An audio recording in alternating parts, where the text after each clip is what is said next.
Venid, adoremos y postrémonos, arrodillémonos delante de Jehová nuestro Hacedor, porque Él es nuestro Dios. Por lo tanto, si oyereis hoy su voz, no endurezcáis vuestro corazón. Les saludamos, amigos y hermanos, en el precioso nombre de nuestro Señor Jesucristo. Y si ya te conectaste a esta transmisión, no te desconectes, porque hoy Dios trae un mensaje para ti, un mensaje de vida, un mensaje de esperanza. Y si dentro de los que nos están viendo hay alguien que tiene alguna ansiedad, alguna preocupación, alguna desesperanza, algún espíritu de soledad, alguien que no tenga paz, yo le digo que hoy Dios traerá un mensaje para ti, un mensaje que llenará tu vida, tu alma, tu mente, tu corazón de gozo y de paz. Créelo, créelo, porque Jesús es verdad. Por lo tanto, si ya estás conectado, no te despegues, porque Dios quiere bendecirte abundantemente. Vamos a iniciar este momento de adoración para la gloria de nuestro Dios. Vamos a hacerlo preparando nuestra mente, nuestro corazón, porque solo a Él la gloria. Y lo vamos a hacer iniciando con una oración.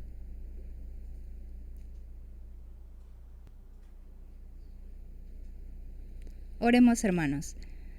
Amantísimo Padre, que estás en las alturas de los cielos, en esta noche, Padre eterno, te damos las gracias por la oportunidad que nos das de poder reunirnos, Señor, a través de este medio.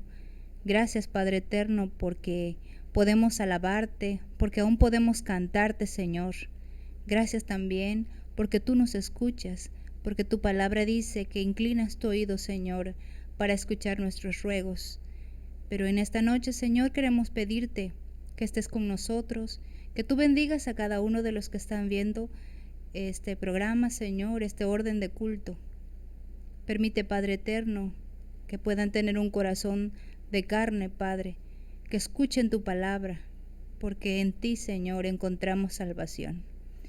Gracias, Señor, por todas las bendiciones que tenemos, Señor, y vienen de ti. Alabado sea, Señor, desde ahora y para siempre. En Cristo Jesús. Amén.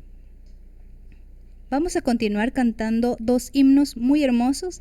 El primero es el 112, Suenen dulces himnos.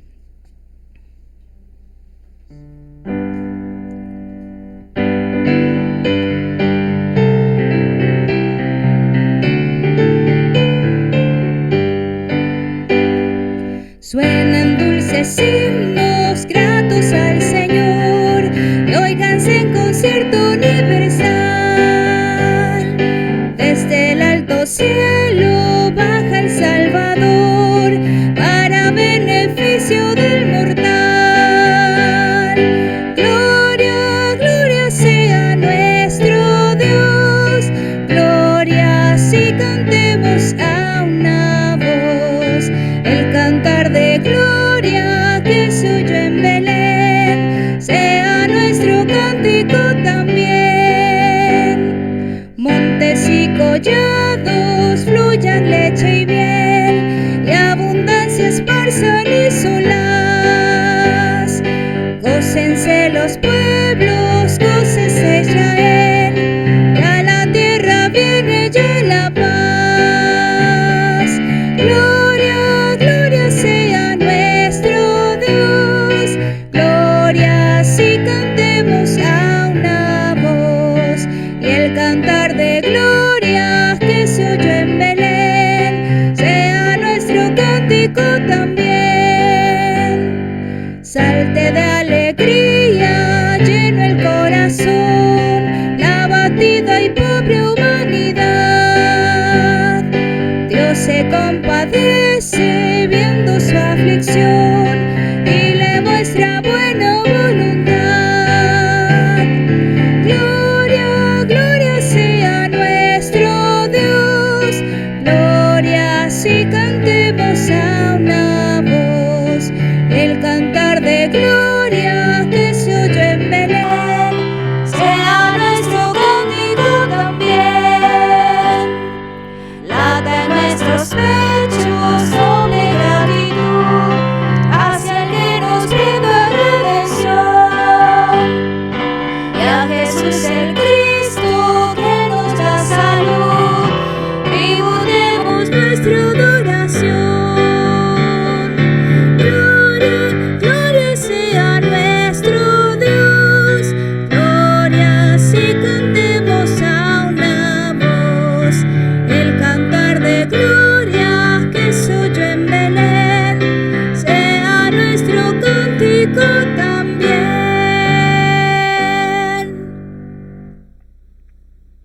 Continuamos, hermanos.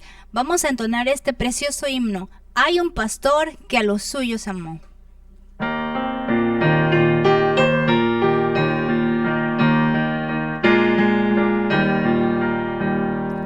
Hay un pastor que a los suyos amó y mío es él. Yo nada soy, su piedad me mostró y mío es él. Como a tan vil pecador pudo amar y mío es él. Nunca entenderlo mi mente podrá y mío es él. Es Jesús, mi Jesús, aunque parezca increíble así es y mío es él. El que su trono en los cielos dejó y mío es él. El que por mí la vergüenza sufrió y mío es él. Mora en mi ser aunque indigno yo soy y mío es él. Siempre a su lado obediente yo voy y mío es él. Es Jesús, mi Jesús, aunque parezca increíble así es y mío es él. Tengo a mi lado divino guiador y mío es él. Viene a mostrar de Jesús el amor y mío es él. Tierno pastor para credo Emanuel y mío es él. Todo mi anhelo es a él serle fiel y mío es él. Es Jesús, mi Jesús, aunque parezca increíble así es y mío es él. Amén.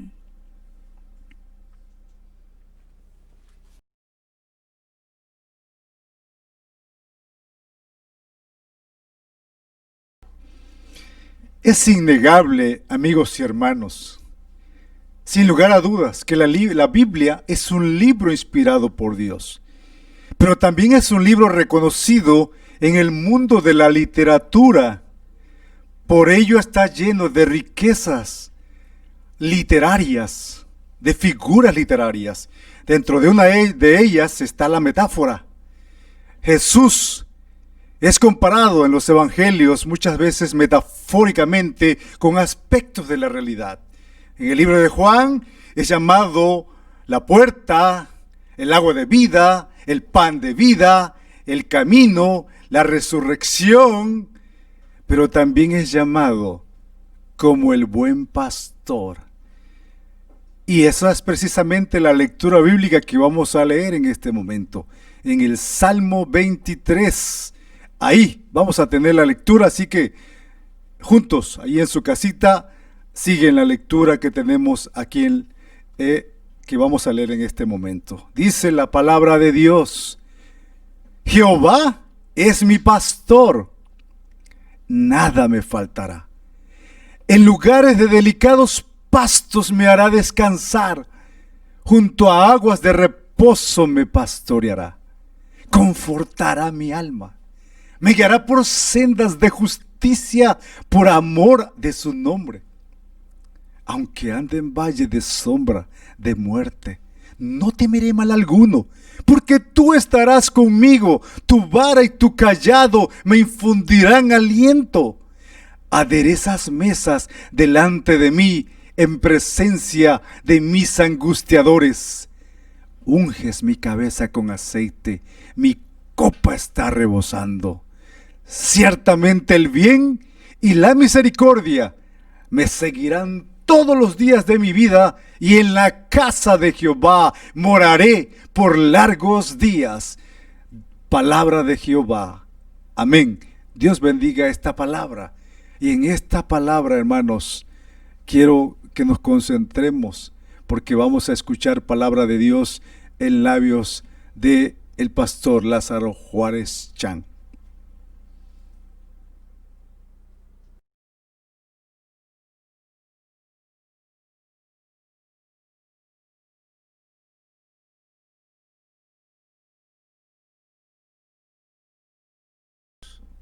Hola, queridos hermanos, ¿cómo están? Amigos, les saludo como siempre, con todo afecto, con todo cariño. En esta ocasión vamos a meditar en uno de los salmos más hermosos y más conocidos de las Sagradas Escrituras.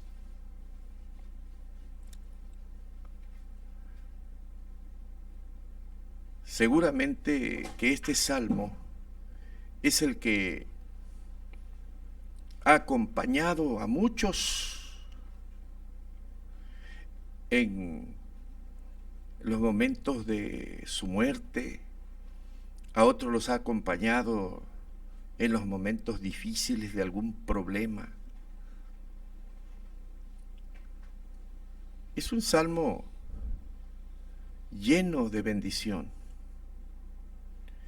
Nosotros lo conocemos como el Salmo del Buen Pastor.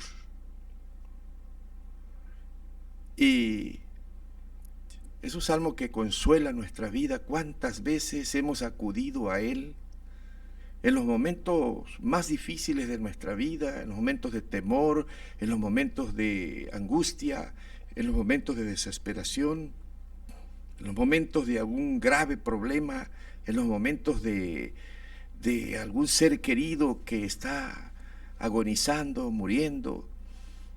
En todo momento este salmo nos acompaña y nos ha acompañado. Vale la pena siempre meditar en él.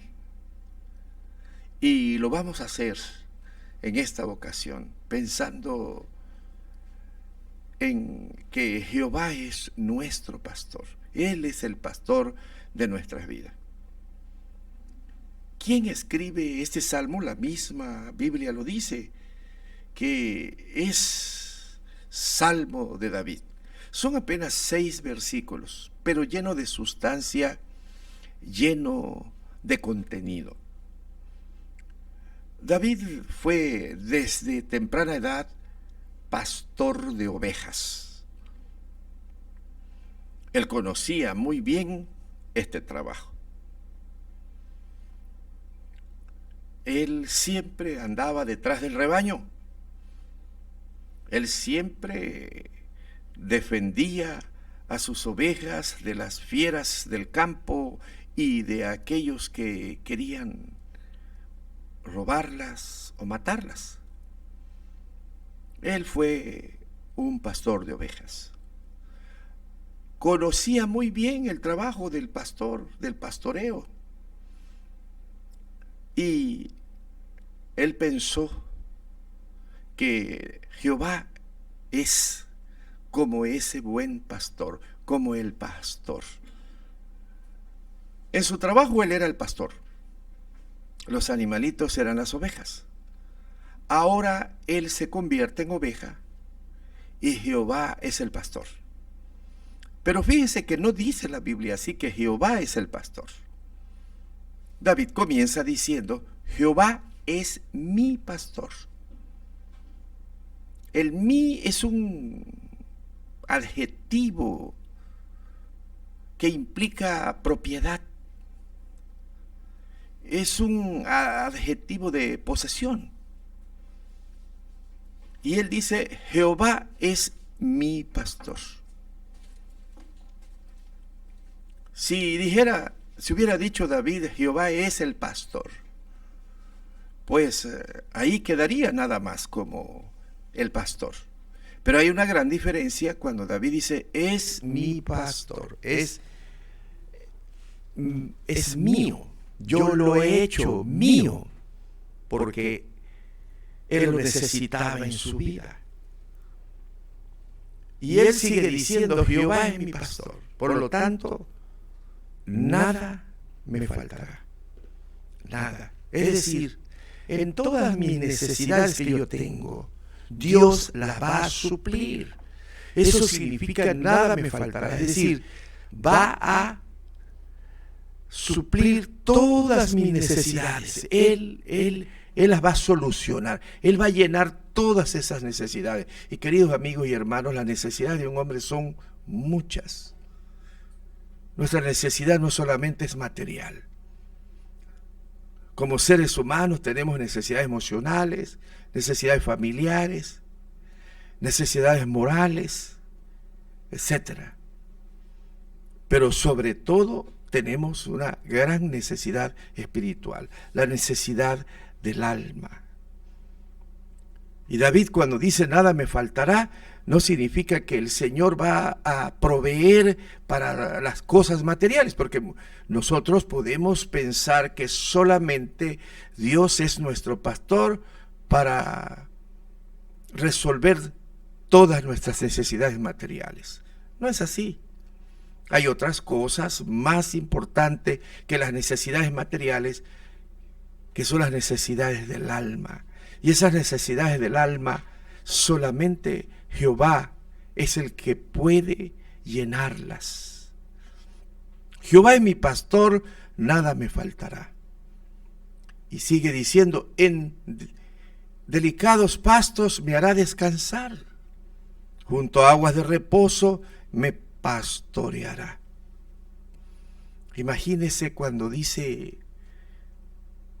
que en delicados pastos nos va a hacer descansar. Mire, cuando el alma está lejos de Dios, cuando nosotros estamos lejos de Dios y no cultivamos una relación íntima con Dios,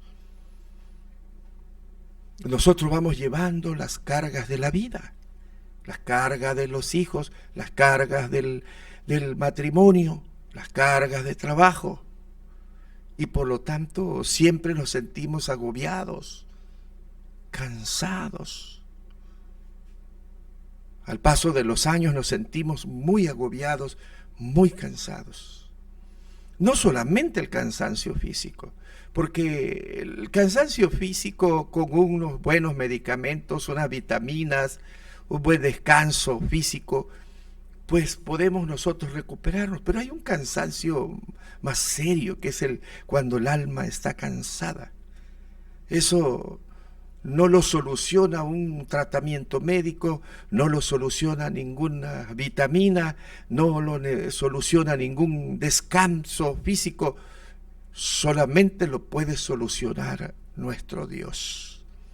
Él es el único que puede hacer que nuestra alma repose. ¿Y cómo puede reposar nuestra alma en estos tiempos que estamos viviendo? Tiempos tan difíciles, tiempos tan duros que estamos viviendo. El alma cansada puede encontrar reposo solamente en Dios.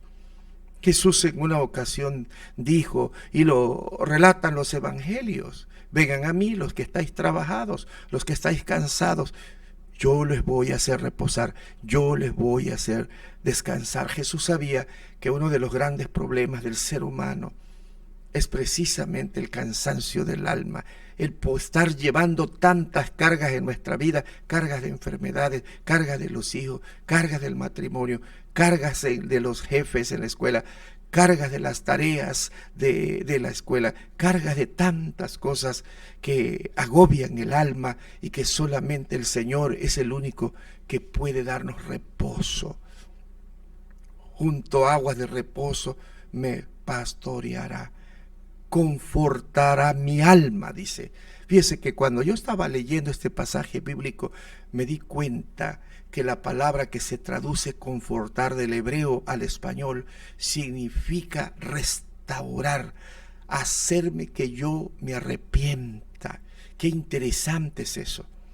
Aquí lo tradujeron de manera diferente y dice: confortará mi alma. Traducen confortar el alma, pero me gusta otra traducción, me parece que está más apegada, es más rica, cuando dice que restaurará mi alma.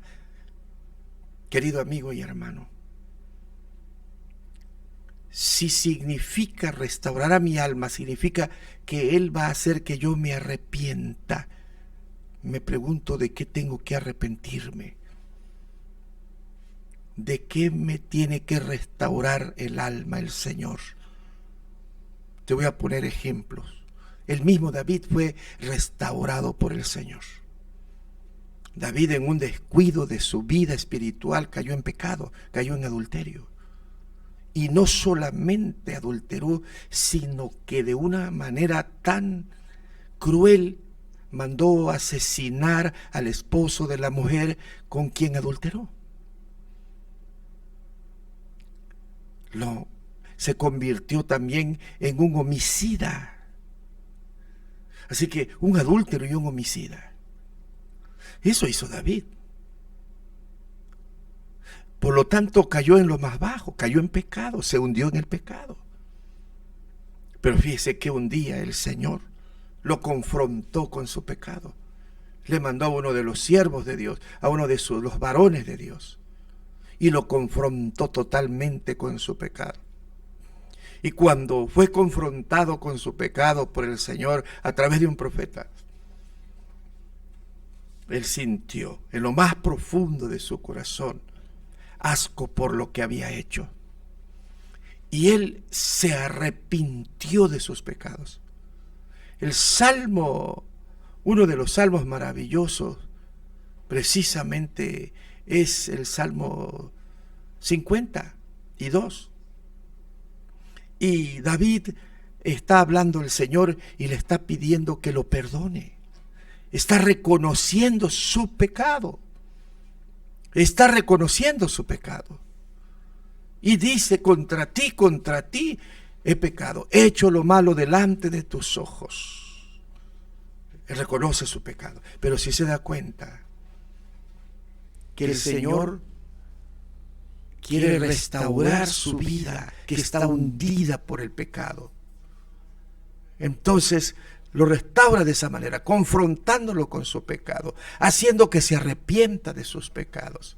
Él, en lo más profundo de su ser, siente asco por su vida y le pide perdón a Dios. Y entonces le restaura. Y él escribe el Salmo 32 precisamente cuando él dice que es bienaventurado el hombre a quien Dios le perdona sus pecados. Y todo ese salmo es hermoso, porque es un salmo donde él da testimonio de cuando cayó, es decir, de cuando guardó silencio y escondió su pecado. Dice que su vida estaba como en sequedales, su vigor se convirtió en sequedales. Pero el Señor lo confrontó y de esa manera el Señor lo restauró. Entonces David había sentido la restauración de su vida. Por eso es que cuando dice confortará mi alma, significa la va a restaurar, porque él había sido restaurada, su vida, su alma, cuando estaba en el lodo, en lo profundo del pecado. En el Nuevo Testamento encontramos a otro hombre, a un discípulo del Señor. Estamos hablando del apóstol Pedro. Pedro era un hombre muy impulsivo, explosivo de carácter. En una ocasión, cuando vinieron a arrestar a Jesús, él sacó su espada y asestó un machetazo, un espadazo, y solamente logró cortar la oreja de un soldado. Desde allí vemos los instintos instintos homicidas de un discípulo de Jesús. Constantemente actuaba con impulsos. En una ocasión Jesús anunció que él tenía que morir y padecer y morir. Y él le dijo al Señor que aunque todos los demás se escandalizaran, él jamás lo iba a hacer. Y después Pedro estaba negando hasta con maldición a Jesús. Dice uno de los evangelios que cuando él lo estaba negando con maldición, levantó sus ojos y miró a la ventana donde Jesús estaba siendo enjuiciado. Y se encontró con la mirada de Jesús. Y Jesús, sin decirle nada, con tan solo mirarlo, Pedro sintió que le había fallado al Señor. Y comenzó a llorar amargamente. Después encontramos a Pedro. Y Jesús, después de su resurrección, lo encontramos frente a frente, cara a cara con Jesús. Jesús diciéndole que si verdaderamente lo amaba, pastoreara sus ovejas. 3 veces le preguntó. Era el último momento que Jesús estaba restaurando su alma. Y desde ese momento Pedro fue restaurado totalmente al ministerio, en su vida espiritual, y encontró descanso verdadero en su alma. David sabía que Dios restauraba el alma. ¿Cómo lo restaura? Cuando nosotros somos confrontados con nuestro pecado, cuando nosotros confesamos nuestros pecados, cuando nosotros nos arrepentimos de nuestros pecados y cuando venimos en humillación al Señor, entonces el Señor de esa manera está restaurando nuestra alma, porque una vida, un alma que vive constantemente en pecado, nunca haya reposo su alma. Solamente cuando el Señor Jesús lo restaura. Así que cuando dice confortará mi alma, es eso, que nos va a restaurar, nos va a hacer una nueva criatura, nos va a cambiar la vida, que nos va a hacer una nueva criatura. Eso dice la palabra del Señor. Eso significa restaurar nuestra alma. Me guiará por sendas de justicia por amor de su nombre. Querido hermano, el ser humano tiene necesidad de que alguien lo guíe. Desde que nacemos, mamá nos comienza a guiar. Desde que comenzamos nosotros a vivir en este mundo, nuestros padres nos comienzan a guiar. Nunca nos dejan solos. Ellos comienzan a guiarnos en la vida. Comienzan a enseñarnos, a guiarnos, a aconsejarnos en la vida. Pero cuando ya somos grandes, ¿quién nos guía? ¿Quién nos aconseja? ¿Quién te guía? ¿Quién te aconseja? Muchos deciden que su consejero sea su propia conciencia, que su consejero sea él mismo. Y por lo tanto toman caminos equivocados. Fíjese que dice la Biblia que el hombre sin Dios toma camino equivocado. Otros he escuchado que se dejan guiar y aconsejar por su corazón. ¿Cuántas personas, hasta creyentes, he escuchado en la iglesia que dicen: yo hice lo que mi corazón me dictó, yo hago lo que mi corazón me dicta? Cuando que la Biblia dice que nosotros no debemos dejarnos aconsejar por el corazón. La Biblia dice: engañoso es el corazón más que todas las cosas. ¿Quién lo conocerá? La Biblia dice que si tú te dejas aconsejar por el corazón, te va a engañar. Y vas a tomar caminos que te parecen derechos, pero que el fin es destrucción, es muerte. ¿Quién te aconseja?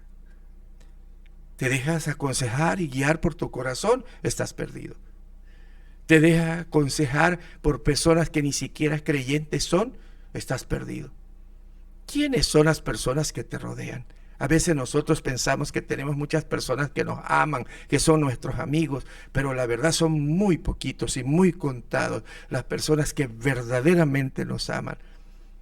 A veces vivimos desilusionados de la vida porque de pronto nos damos cuenta que esas personas a quien le confiamos tantas cosas realmente no nos amaban, no nos querían. ¿Quién te aconseja en la vida? Si tú te aconsejas, si tú te dejas llevar por tus propias ideas, por tus propios impulsos, por tu propio corazón, por tu propia mente, por tu propia sabiduría, vas a terminar extraviado y perdido en el camino de este mundo, en la montaña de este mundo traicionero y engañador. David no se dejaba aconsejar por su corazón. Cuando él lo hizo, que se dejó guiar por su carne, cayó en pecado y se hundió. Ahora dice, el que me va a guiar es Jehová. Él me guiará. Queridos hermanos, la mejor guía es la de Dios. Los mejores consejos a través de su palabra es la de Dios. Nosotros necesitamos que Jehová nos guíe, porque sabes una cosa, cuando Dios guía, dice que nos va a guiar por sendas de justicia. ¿Y qué son las sendas de justicia? Las sendas de justicia es caminar en rectitud moral, caminar en rectitud espiritual, caminar en obediencia a la voluntad de Dios. Ese es caminar en justicia. Ese es caminar en justicia. Yo he escuchado a mucha gente de que tienen que buscar la justicia y por eso es que hacen plantones, por eso es que hacen revueltas políticas, sociales, torciendo este pasaje bíblico. Pero Dios nos quiere guiar por sendas de justicia, por sendas de rectitud. Pero esto solamente es posible cuando nosotros nos dejamos guiar por el Señor. Él me guiará por sendas de justicia, por amor de su nombre. No por méritos nuestros, sino solamente por el amor a Él mismo, dice su palabra. Dice, aunque ande en valle de sombra de muerte, no temeré mal alguno, porque tú estarás conmigo. Hermanos, hoy estamos viviendo en valle de sombras. Pero quiero decirte una cosa, que es diferente la sombra que la realidad. Por ahí hay un refrán que dice que a veces la muerte nos asusta con el petate del muerto, dice. Y la sombra, hermanos, nunca será la realidad. Te pongo un ejemplo. La sombra de un machete o de una espada no te va a matar. Mata el machete, mata la espada, que es la realidad. La sombra de una pistola nunca te va a hacer daño, porque una sombra de una pistola nunca te va a matar. Te va a matar la pistola, que es la realidad. La sombra de un tigre no te va a devorar. Te va a devorar el tigre, que es la realidad, pero la sombra no. La sombra de la espada te va a asustar. La sombra del tigre te va a asustar. La sombra de la pistola te va a asustar. ¿Y cuántos hoy están asustados por la sombra de la muerte, especialmente en estos tiempos de esta pandemia? He visto a muchos hermanos aterrados por la sombra de la muerte de este virus. Les está asustando la sombra de este virus. La muerte está asustando con su sombra. Y con tan solo la sombra, hasta aún los cristianos están aterrados, están temblando. La sombra no nos mata, nos mata la realidad. Pero dice la Biblia que aun cuando estemos pasando por la sombra de la muerte, aún allí no debemos tener miedo. Es decir, a la sombra de la muerte no debemos tenerle miedo. ¿Por qué? Porque Jehová está con nosotros. Sí, ¿sabe cuándo nos toma el miedo? Cuando nosotros pensamos que Dios no está a nuestro lado. Lo sabemos de teoría, pero en la realidad no lo creemos. Porque todos los que creen que Jehová está con él, no tendrán ningún temor, dice la palabra del Señor. Aunque ande en valle de sombra de muerte, no temeré mal alguno, porque tú estarás conmigo. Tu vara y tu cayado me infundirán aliento. Está hablando el Señor. Imagínense, hermanos, que la vara y el cayado del Señor nos deben infundir aliento, no miedo. A veces el Señor, cuando nos ve que nos estamos saliendo un poquito del camino, tiene que usar su vara y su cayado para disciplinarnos. Pero cuando el Señor nos esté disciplinando, en lugar de desalentarnos, de desanimarnos, lo que debemos hacer es alentarnos, porque el propósito de Dios no es destruirnos, sino alentarnos a que nosotros sigamos siendo fieles a Él. Así que cuando el Señor está aplicando su disciplina a nosotros debemos entender que es una forma que Dios usa para alentarnos también en la fe. Luego sigue diciendo: aderezas mesas delante de mí en presencia de mis angustiadores. Bueno, David sabía que las ovejas tenían muchos angustiadores: osos, leones, ladrones. Había tantos peligros para sus ovejas. Pero era deber de él llevar a los mejores pastos y a los mejores abrevaderos a sus ovejas, aunque estuvieran acechando alrededor las fieras esperando el momento para zarpar y comérselos. Ese era el trabajo del pastor: darle confianza, darle seguridad, aunque estuvieran rodeados de peligro. La palabra aderezar mesas significa preparar banquetes en medio de nuestros angustiadores. Queridos hermanos, hoy tenemos muchas angustias en la vida. Son muchas. Tal vez usted es una de las personas que no tiene empleo. Eso le trae angustia y usted puede pensar que no va a comer, que va a hacer en la vida. Pero la Biblia dice que Dios se va a encargar de suplir su necesidad. Tal vez esto es de las personas que quedó inundada, su casa se inundó. Tal vez muchas cosas usted perdió. Tal vez todavía esté usted dentro del agua inundado. Tal vez usted esté viviendo en la carretera en estos momentos, como hay muchos que están viviendo en carreteras o en otros lugares que salieron de su casa. Que la vida de la noche a la mañana se les convirtió en un caos y decir: ¿y ahora qué vamos a hacer? Yo voy por los lugares, por las carreteras, y muchos hermanos se acercan y me dicen: pastor, yo tenía un negocito, pero no puedo hacer nada, ya va para un mes o más, ¿qué voy a hacer? No hay comida. Y yo siempre le digo: hermano, la Biblia dice que Él va a preparar mesas delante de toda la angustia que nosotros tenemos. ¿Tienen angustia por lo que está pasando? Recuerden que Dios es fiel y Él ha dicho que tú no vas a dejar de comer, no te va a dejar de dar el sustento, porque Él dice que preparará mesas, aunque tú vivas rodeado de angustia, porque Dios es fiel, porque Jehová es nuestro pastor y Él es fiel y lo que promete lo cumple. Dice: unges mi cabeza con aceite, mi copa está rebosando. El Señor es nuestro pastor, no solamente, hermanos, para darnos seguridad, no solamente para darnos sustento, no solamente para darnos ánimo, como dice aquí la palabra, no solamente para cuidar de nuestras vidas, sino también es nuestro pastor para sanar nuestras enfermedades.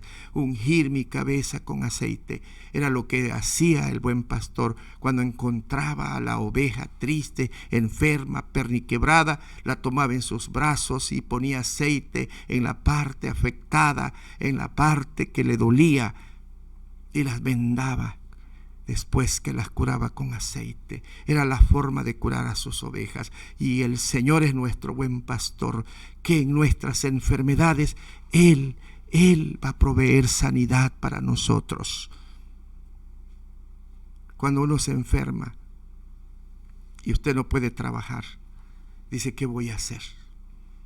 Yo he escuchado a muchas personas que dicen que tienen un empleo seguro y dicen, ya tengo muchos papeles donde me están dando tiempo, pero va a llegar un momento que ya no me van a dar más permiso. Y dice, ¿qué vamos a hacer? O el que depende del jornal y está enfermo. Y dice, enfermo, ¿qué voy a hacer? Quiero decirle una cosa, que el Señor dice que Él va a ungir, Él va a curar su enfermedad y su copa estará rebosando. Es decir, aun cuando usted esté enfermo, no le faltará nada y Él no le va a dar migajas, sino que le va a dar abundancia. La copa rebosando significa que Él no le va a tasar las cosas, sino que le va a rebosar en abundancia lo que usted necesita. No importa que esté enfermo, y aun en su enfermedad el Señor le va a sanar. Sigue diciendo, ciertamente el bien y la misericordia me seguirán todos los días de mi vida, y en la casa de Jehová moraré por largos días. David sabía que el bien y la misericordia de Dios es de la eternidad hasta la eternidad. No es por un momento, no es por lapsos de tiempo, sino que es para siempre. La misericordia del Señor, el bien de Dios hacia nosotros, es para siempre. Y David decía que el bien y la misericordia de Dios nunca se apartarían de él. Y como gratitud al Señor, él se compromete con el Señor que en la casa de Dios morará por largos días. Eso no significa que iba a cambiar su morada, su estancia del palacio al templo. Le quiero decir una cosa. Mire, en el Antiguo Testamento, el templo estaba dividido en dos partes, el lugar santo y el lugar santísimo. En el lugar santo estaba el arca del pacto con su tapa, y ahí habían las cosas del testimonio, como las tablas de la ley, como la vara de Aarón, y una vasija del testimonio con un poco de maná. En ese lugar santo se mantenía iluminado por la gloria del Señor. En ese lugar nadie podía entrar, nadie, porque el que intentaba cuando menos espiar, al instante moría. Llegó a significar, el lugar santo llegó a significar para el pueblo de Israel la presencia misma de Dios en medio de su pueblo. Y David entendía que él quería estar cerca de Dios todos los días, pero él entendía que para estar cerca de Dios, como Dios estaba allí en el lugar santo, tenía que ir al templo todos los días para estar cerca de Dios. Llegaba cerca en el lugar santísimo y ahí se arrodillaba y se trataba de acercar lo más posible hasta donde estaba el velo, que eran cortinas. Entre más se acercaba al lugar santísimo, él creía que estaba más cerca de Jehová. Por eso cuando dice, y en la casa de Jehová moraré por largos días, lo que significa es, como Jehová está en el templo, yo voy al templo y me voy a acercar al lugar santísimo, porque quiero estar más cerca de Dios y tener comunión del Señor.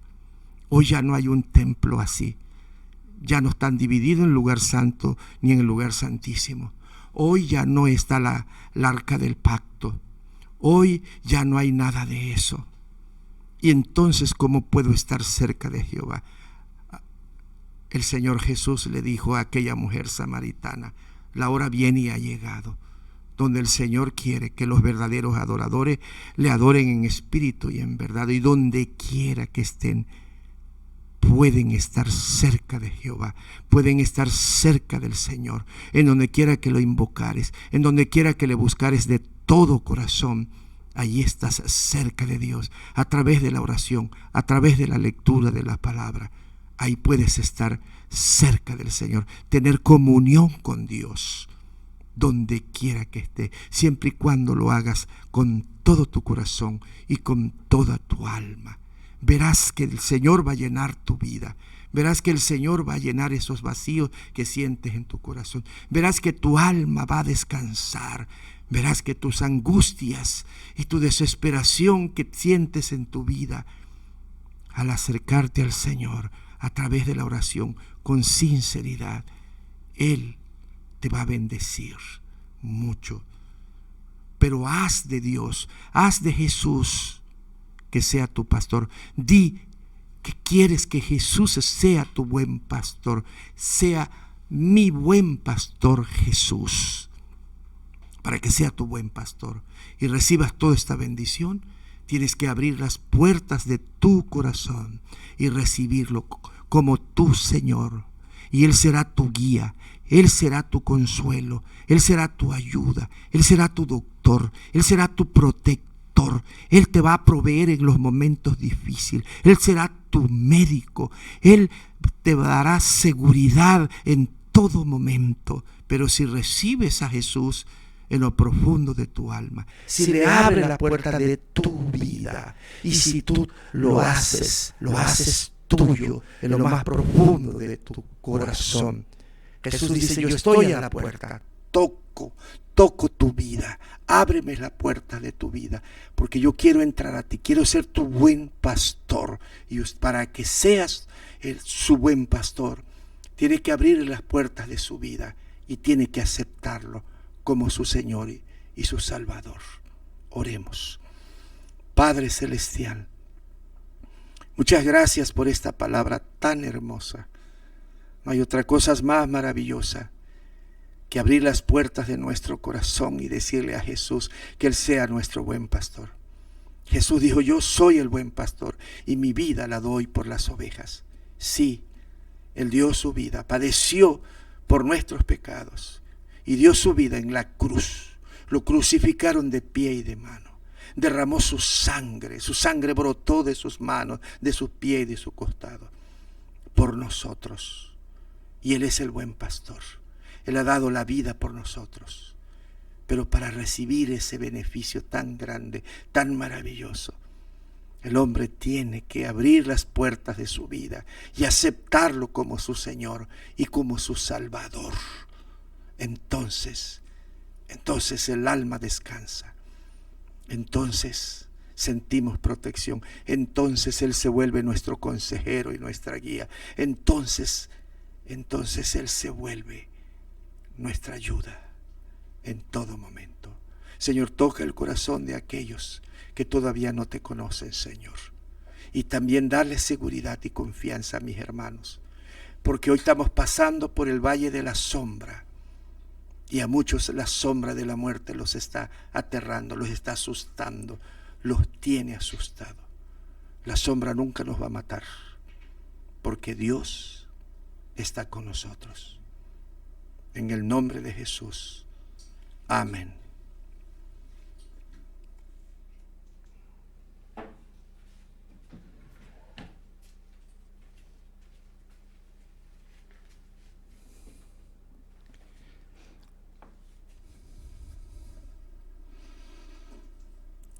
Oramos para que Dios haga prosperar esta palabra en cada corazón que hoy la ha escuchado. Y también les decimos que en la Biblia hay más promesas que mandamientos. La Biblia está más llena de promesas que de mandamientos. Y una de esas promesas es: mi Dios pues suplirá todas las cosas que os falte conforme las riquezas de su gloria. Por lo tanto, conforme a como Dios te ha suplido, hermano y amigo, es el momento de depositar nuestras ofrendas conforme Dios te haya prosperado. Entre tanto, cantamos un himno.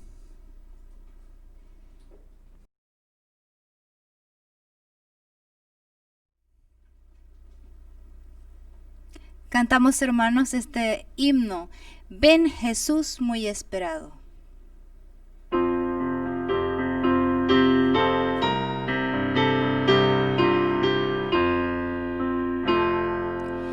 Ven Jesús muy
Bueno, mis amados hermanos y amigos, ya llegamos al término de este hermoso tiempo, maravilloso tiempo de adoración. Pero quisiera recordarles algunas palabras del salmista David y quiero repetírselas para que no lo olviden. Mirad cuán bueno y cuán delicioso, cuán precioso es habitar los hermanos juntos en armonía. Y lo parafraseo: observen, analicen, chequen qué precioso es adorar los hermanos juntos en armonía. Y termina este pasaje del Salmo 133. Porque allí envía Jehová bendición y vida eterna. Por lo tanto, después de haber tenido aquí de su bendita palabra de Dios la luz, que Él grabe con poder en nosotros su fiel palabra y cada exhortación que hoy hemos escuchado. Es un placer, es un gusto saludarles, es un gusto despedirnos, pero no decimos un adiós, sino un hasta pronto, y que, como decía mi hermano Carlos Narváez, que el Salón de Dios esté siempre con ustedes. Terminamos con la última oración de este culto.